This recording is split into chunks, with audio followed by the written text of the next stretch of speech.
The hype is real, hyperadio.com, KHPE, what it is. It's your big dog D-Funk. This is Funny Fridays, Flava show on your airwaves, and we do it like this each and every Friday night. It goes down a little something like this. All right, so I like to bring in a comic. I like to bring in somebody who I admire, somebody who's out there doing it, somebody who's out there grinding and getting on stages and just rocking the damn thing. So today I got the one and only Mr. Very, very funny, Andre Dawson. What's up, sir? Yeah, how we doing, my friend? Oh, man, I'm doing good. I'm doing lovely, brother. I appreciate you asking, man. I really do. Hey, before we get too far, what do I call you? D-Funk? That's right. I got you, That's D-Funk. right. Yep. Very nice to meet you, my friend. You too, my man. You too. And it's a shame we haven't met, on the comedy scene. But now that we are here and we have met, it's a beautiful thing. All right. I really appreciate it, man. I don't doubt that we haven't met just because I'm so new to this thing. Right. But this is what it's all about: meeting people who've been on the grind before me, taking some notes, getting to be a part of something creative. This is what I love, so I appreciate this. Yeah, no doubt, man, no doubt. And not only that, man, I appreciate you coming through. I really do. Anytime, brother. Yeah. So let's go ahead and get into some questions right now. First off, how long have you been doing comedy? My first comedy set was June 4th, 2019 at Luna's Cafe. Shout out Luna's. Luna's? Man, I ain't been to Luna's in forever, man. Luna's is nice. Hey, I loved it, man. Mike Celia hosted, and it was one of those moments where every one of those comics really gave me a lot of courage to get on stage for the first time. So much love for Luna's. Hopefully they get to come back. I don't know how they're doing through this pandemic, but a lot of love for Luna's. Yeah, no doubt, man. This pandemic has got everything all messed up, right? It's a tragedy, man. I mean, we were just coming out of this thing, and now we're going back into, they closed down shows at bars in Roseville. This is really hitting us again. Yeah, man. And, we got to do comedy outside now in the cold. No doubt, this is my whole comedy career. I've been doing since I started before the pandemic, I did a couple shows. The biggest one was like Punchline right in October, did a really good show, and then the new year hit, pandemic. Ever since then, it's just been sidewalks, parks, backyards, anywhere they'll let me do a set. You know, train tracks, it don't matter, man. I don't care. I'm here to make you laugh, man. There you go. Good. Okay, so you're still kind of young in the game. Let me ask you this: what attracted you to stand-up comedy in the first place? This is a good and hard question because this is something we think about a lot. Like I think about a lot personally, trying to figure out what made me think I could do comedy.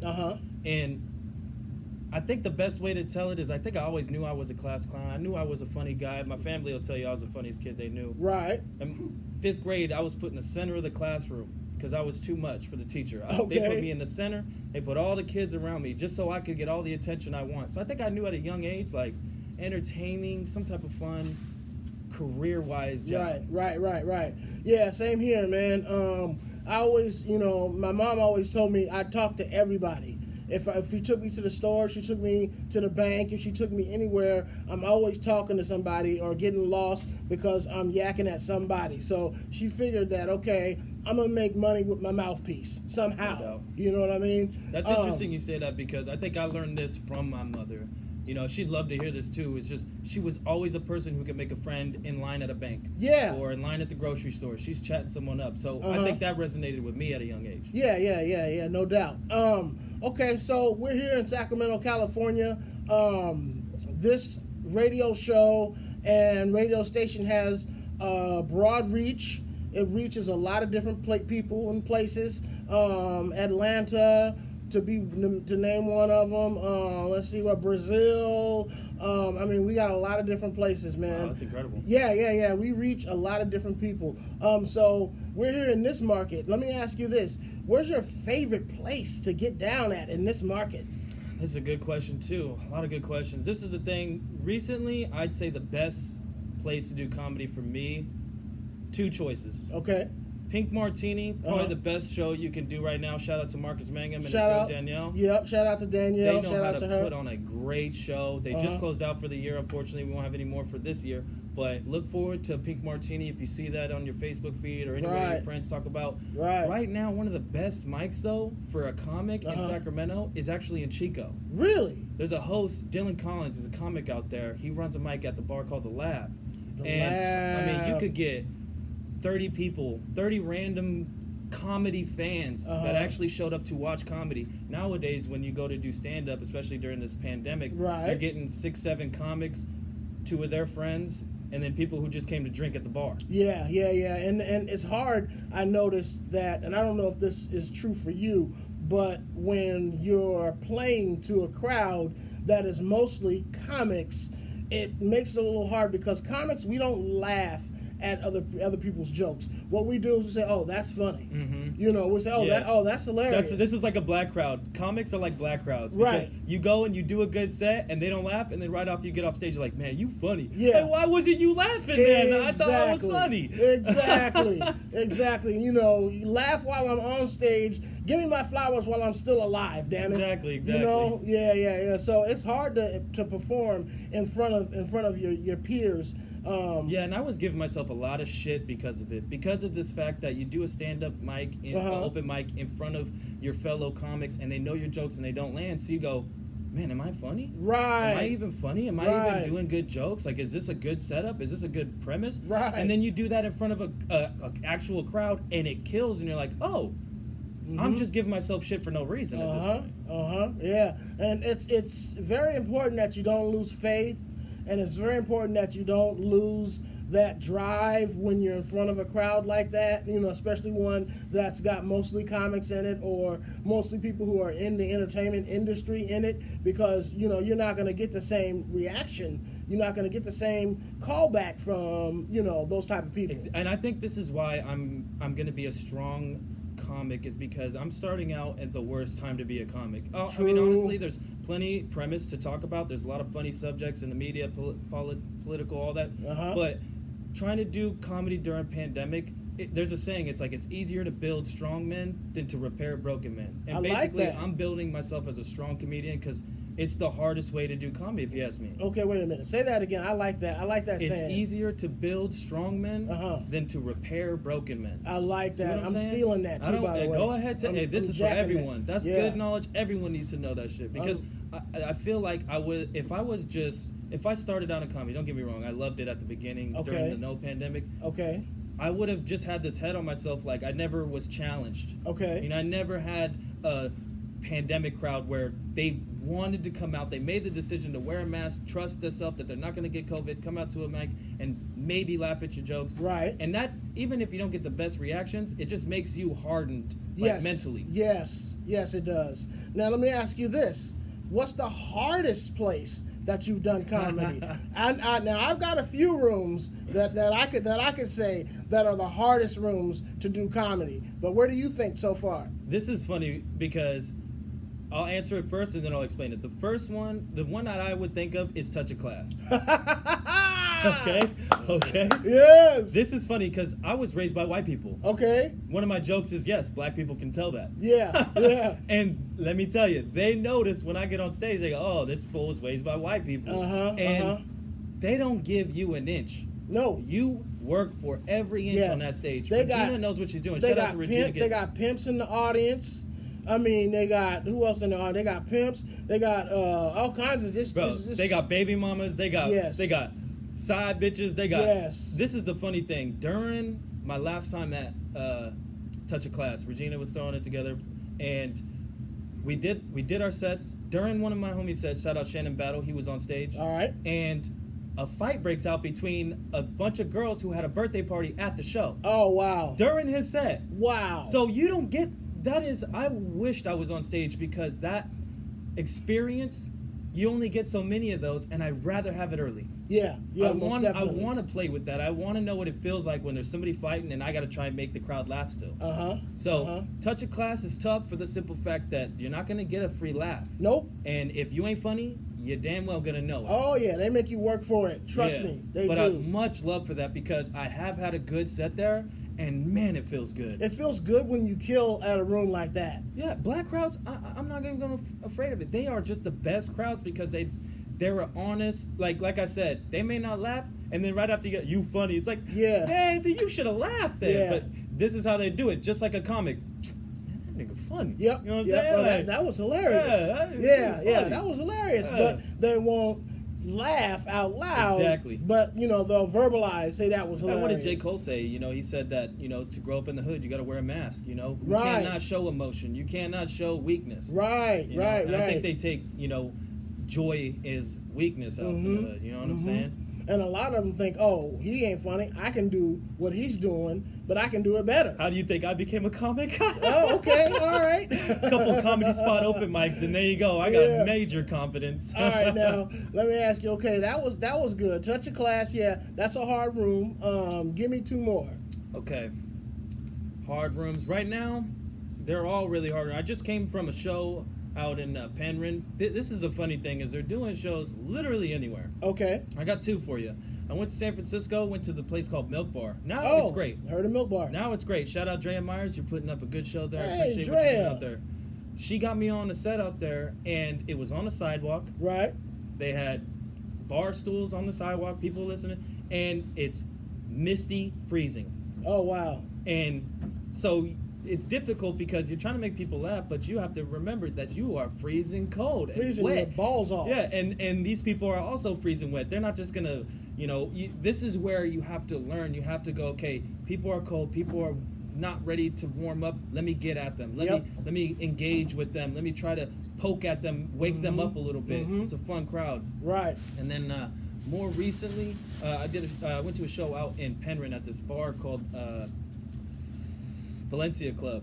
Valencia Club? Yeah, a bunch of these comics are putting up shows out there. All right. And just to put out a few shout outs, Mabedina and Cameron Almada, the Do the Work Boys, they put on the first show out there, killed it in the back. All and right. then Lola Camacho, shout out to her, she's putting on shows out there. Okay. And these shows, they're paid gigs. Right. Shout out to that. I mean, that's much appreciated as a comic. Oh, I don't care if it's a free yeah. beer, slice of pizza, or $5. Yeah. It means the world to us Gas as a comic. money even, man. Straight up. But, like I said, these people are comics. Yeah. They're friends of a comic. Right. And these people came to drink alcohol. That's Right. it. They didn't know there was comedy. Yeah. And they're like, wait, this is a $5 cover charge to get in the bar. I come in every day of the week. I'm a regular here. What do you mean $5? Yeah, I get a drink for $5. What are you trying to take a drink out of my mouth? Like, right. So you have to work with and it's Penryn, so it's up the hill. There's a lot more white folks out there. Okay. It's a different type of room, but if you can get them warmed up, you can get into them. They'll give you some good feedback. Okay. Yeah. All right. Yeah, that's good, man. I like those 3, man. I don't know the other 2 that you were talking about, but I do know about the Touch. Have you done JB's or this? I was just now getting into comedy right as JB's, like right as I heard about JB's is right when the quarantine hit. Oh, okay. Yeah. Like I was maybe 2 or 3 months in when the COVID hit. Yeah. Like, because I started in June, did 2 mics that month. Okay. You know what I'm saying? And then, July did a mic that month. And then, August went 1, 2, 3 mic. The next thing, punchline, boom, right there. Right. So it was thrown right right into the fire, which I appreciate. I mean, major comics on that punchline show. I opened it up for Mikey Winfield. He's got an Amazon Prime special. Shout out to you. Johnny Taylor was on that show. Shout out to you. Mike Celia hosted. Shout out to him. And these people gave me opportunities in comedy, such at a young, point in comedy where I probably shouldn't have been there. But really, it's a club. It's punchline, and there's a difference in a crowd when they actually paid to watch comedy. Yes, there is. They're so forgiving. Yeah, they are, because they've paid their money. Therefore, they're like, okay, I'm going to laugh regardless because I've paid my money and there's a damn 2-drink minimum. So I'm going to get everything I can out of this. Right. And don't get me wrong. I feel like I did well, especially for where I was at the time in comedy. But I look back at those sets and I go, man, that crowd was just wanting to laugh. Yeah. I've seen those crowds, and I've had those crowds before, the ones where they just want to laugh. Now, let me ask you this. When people come see your comedy, and they come see you, and they say, hey, I'm going to go see Andre, man. I'm going to fuck with him. What can they expect?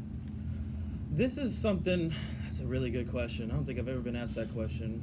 You're talking about what style of comedy I am. Exactly. And I think I'm still finding my voice. I think it starts with, I'm sure you know this, it starts with, getting 5 minutes. Okay. Be able to do 5 was like the biggest confidence boost when I knew I had 5 minutes. And then you get 5 and you go, okay, now let's try to make those jokes better. Yes. Okay, and then now it's like, now I have 5 minutes, now I have 10 minutes, now let's learn some crowd work. Let's not jump into jokes. Let's try to earn my spot and play with the crowd. And if I was to answer like what style of comedy I'm like, I definitely wouldn't. I would consider. I don't know if I'm a dirty comic. Okay. I have dirty jokes. Like I'm not a clean comic at the least. Like I say a lot of cuss words. I talk about my small dick. All these things, man. Like there's many things in my set that you don't want to bring your grandma to. Oh hell no. Unless she's my type of grandma who loves those type of things. Right. You know, like funny. Just this is the thing I've noticed in the pandemic with comedy the most is they came out because they're going against this. I have to stay indoors. I have to quarantine. They said fuck it. They're going against the grain. I want to live life. I want to go out and I want to laugh. So, for instance, at the Pink Martini gig, I did my set. You know, I talk about jerking off. I talk about cum. I talk about all these things. Right. And afterwards, they come up to me and they go, "Man, I'm so glad you did it. You were just crazy. You went dirty, and I loved it." And it's like they want that satisfaction to where they can say, "Man, this dude just don't give a fuck." Right. I think that's maybe my style. Okay, all right, just don't give a fuck. Don't give a fuck, man. Yeah. What's funny? I like that, man, because you have to go there and you have to not give a fuck in order to get on stage and to do your damn thing. Yeah, and I'd be lying if I didn't say that it helped me in life, like emotionally. Yes. Like there's things that you gain from being able to just say fuck it and do what you think is funny, regardless of how you think it's going to be received. Yeah. And I mean, that gave me so much confidence in life. Like, I just, you know, somebody tries to punk you at the store and you're like, hey, I'm not really tripping, brother. Right. I'm not really tripping. Right. Okay. Who's on your comedy Mount Rushmore? Okay. My white side's going to show again real quick. Hey, it don't matter. I mean, it's all on you, man. I'll tell you the first comic that really, the first time I ever realized what a comic was and somebody that motivated me was Brian Regan. Okay. I talk about he's a clean comic, but he doesn't give a fuck in that he will do act outs. He'll change his face. He commits to the bit, and he just enjoys it. You know what I mean? Right. And that's the first like album I listened to where I'm like, wow, what are we doing? We're throwing on a CD. We're gonna listen to music, and then you listen to someone talk, and then you see these adults laughing, and you're like, what is this? Right. What the hell is this? This guy, you bought this? Yeah. You spent $20 to listen? What? And then. So, I mean, that was a big motivator. First time I ever realized what a comic was. Okay. Bernie Mac all day. All day. I feel like it's hack to say Dave Chappelle. Well, why would you say that? I mean... 9 times out of 10, you're going to have a Dave Chappelle in those answers. Yeah. Usually... I'm not going to lie. And maybe I'm even more embarrassed about this, but Joe Rogan was one of those things where... I had just got my apartment. I never did stand-up. Okay. I'm listening to a podcast, and he has a comic on, and they talk about the life of a comic. Oh, all right. And I think I fell in love with the lifestyle before I fell in love with comedy, which can sound like a bad thing. Like, you know, a lot of people get drawn up in the lifestyle of comedy. They think, okay, it's bar scenes, it's parties, let's do drugs, let's have fun, let's shoot the shit. That's not it. But it's struggle. Yeah, it is. It's struggle, and it's constantly... questioning I'm not sure if you've ever had this. I'm almost certain you have, but you question it. You could be 12 years in, you're like, am I even funny? Am I even going in the right direction in life? Yeah, did I waste all this time doing something that's not even something I want to do with my life? Like, so with this pandemic, it just made me fall in love with it. So it goes Brian Regan, Bernie Mac, I'd say Dave Chappelle, Joe Rogan, I'd say. Okay, cool, man. That's a good list. I'm not mad at that list. Yeah. I like that list, man. Yeah. Bernie Mac was just one of those. Like, Bernie Mac was like, I didn't have a father, so like, you and me both, brother. You know so hey, we coming from the same. You know what I'm saying? But when you listen to place. Bernie Mac and he teaches you how to just be a man, you know what I'm saying? Right. Like, it was just one of those things where, like, regardless of his set, I wouldn't even have to laugh, and it just taught me so much about just being yourself. Yeah. You know, holding down to what you think is right, and not letting people get over on you. Like, his set really reflects all that. Yeah, absolutely. Man, rest in peace, Bernie Mac. Yeah, rest in peace, Bernie Mac, man. Speaking of rest in peace, did you hear about Bobby Brown's son? I did. That's crazy, right? What was it? They didn't say. They said it was flu complications. He's a big guy. I don't know if it was COVID. This is what I'm saying is, I saw a picture of him, he's a big guy, and then COVID, and then, you know, the things they say is like, you know, obesity and like, unhealthiness. Like those are big pre-existing pre-existing conditions that actually have like major consequences when it comes to coming in contact with COVID. Yeah, absolutely, man. Absolutely. Rest in peace to him, man. Yeah, man, for real. Bobby Brown has been through it, man. I mean, Bobby Christina, I mean, Whitney, I mean, wow. Crazy. It's the blood, man. They got that royal blood. They deal with a lot of crazy shit. Yeah, man. So you were speaking a little bit about the comedy lifestyle.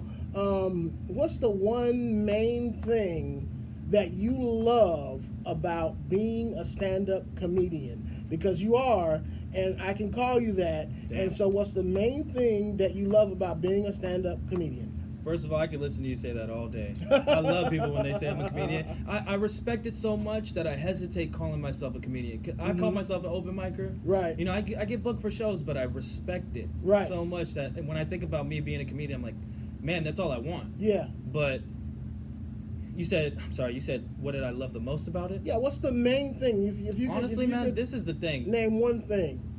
It's the camaraderie. So there's a point in time where you are not a comic, you've never done an open mic, and you look up where an open mic is. Oh, okay. And it's the things that lead you there. At the time I had my own apartment, I had 4 walls, no cable, I didn't have my cats at the time, so I was left with only myself. Okay. And you kind of you fall into these depression holes and you start to just doubt yourself and what is this worth? And you realize no matter how good of a job you have, you're doing something for someone else. Like you need to find something of yours in this world. And I think the same person that deals with depression is the same person that looks up an open mic. And then it just so happened that I go to an open mic. I never thought I was going to go up. I was so scared of public speaking. I'm still scared of public speaking. I get real nervous. I get nervous too, man. Yeah. Still, I used to have this joke where I was like, I'd say, I was talking to these comics and I was really nervous about going on stage. And I asked them, does that ever go away? Right. And they said, no. Nope. I was like, yeah, it is just like my crazy ex-girlfriend. And you know what? The main saying is, if you're not nervous, you don't care. Yeah, and I care. This is something, Carisha Boz. Shout out Carisha Boz. Oh, yeah, that's my dude. Bro, big homie, put me on game for real. At Pink Martini, he did a guest set. Okay. Pops in.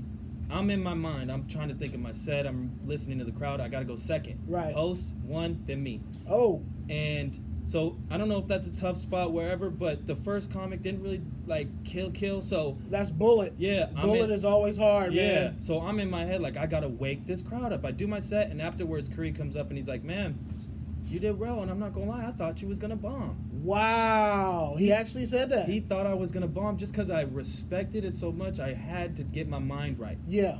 And so when I was listening to him, it's like things like that. Like he doesn't know how much that means to someone like me because I don't do well with compliments. Okay. I don't do well with, hey, you did good tonight, man. That's a really good set. I go, I know I'm the shit. Like no, I need to hear like, bro, that was good, but man, your jokes are trash. And I go, yeah, that was good, but you should work on this or work on that. Yeah, I work from a place of like deficit. I need to work hard at something, and if I feel like I'm there, then what am I working towards? Yeah, you know what I'm saying?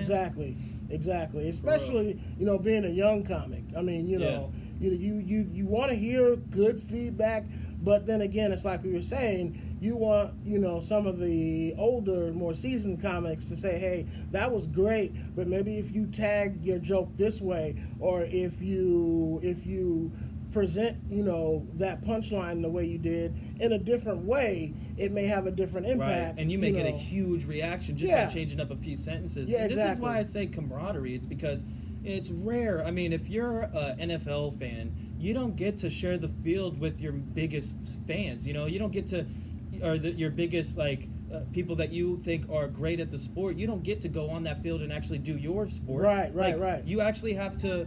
There's a point in time in comedy where you're presented. I did 7 sets in. I was right next to Mikey Winfield, who has an Amazon Prime special. Yeah, that's my guy too. Shout out to Mike. Shout out Mikey Winfield. And it's like, so it's do or die. It's sink or swim. Right. And the camaraderie. Right. I don't think I would have had the confidence to do it if a couple comics didn't come up to me and go, okay, man, this is what this comedy life is. This is what goes on. And now it's like every day my phone blows up. Hey, we're at this spot. Hey, we're going to do this. We're going to do this shooting.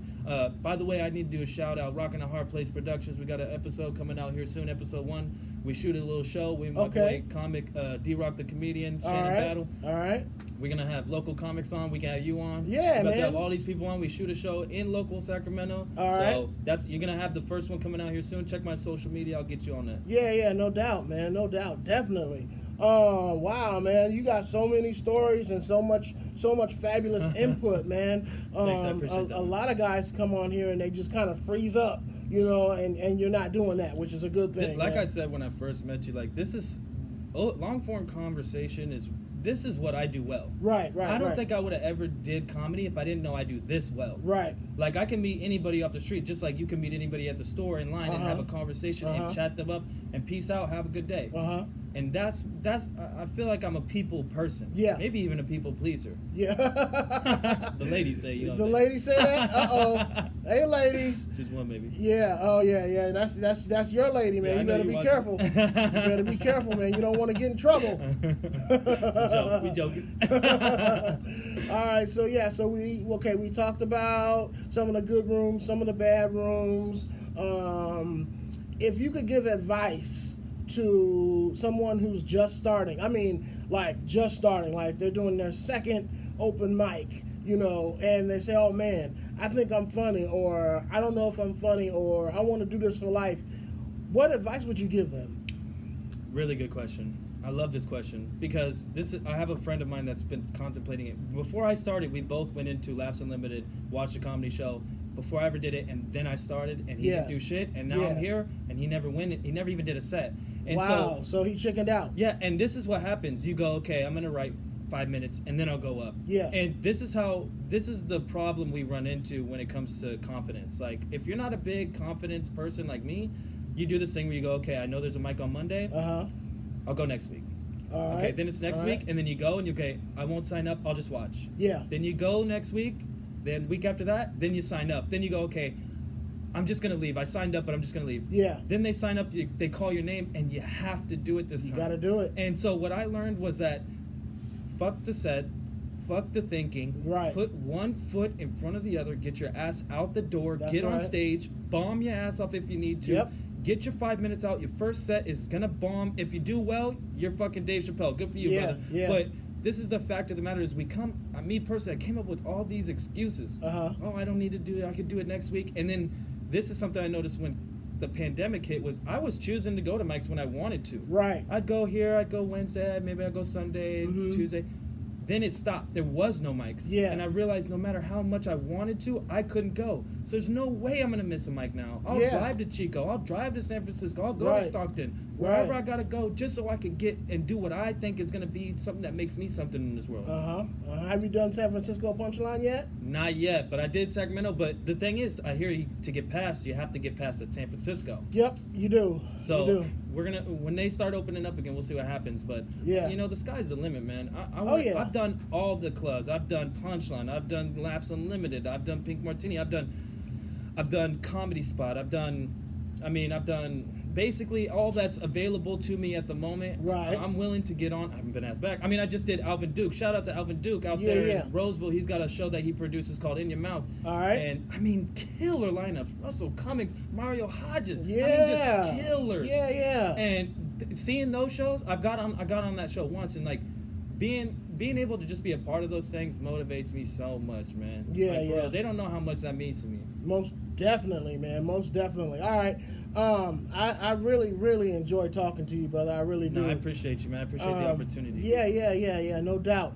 I'm gonna have you sign the Wall of Fame in just a few minutes because we got to do that. Yes, sir. And we're gonna continue our interview here, and we're gonna go ahead and slide back in to this right now for HypeRadio.com. Flava Show on your airwaves. You know how we do, baby.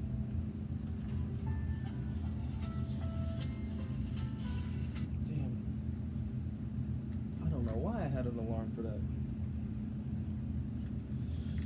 It's fun. All right, so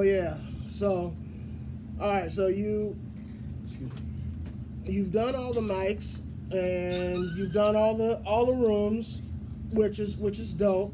So, where's your next show?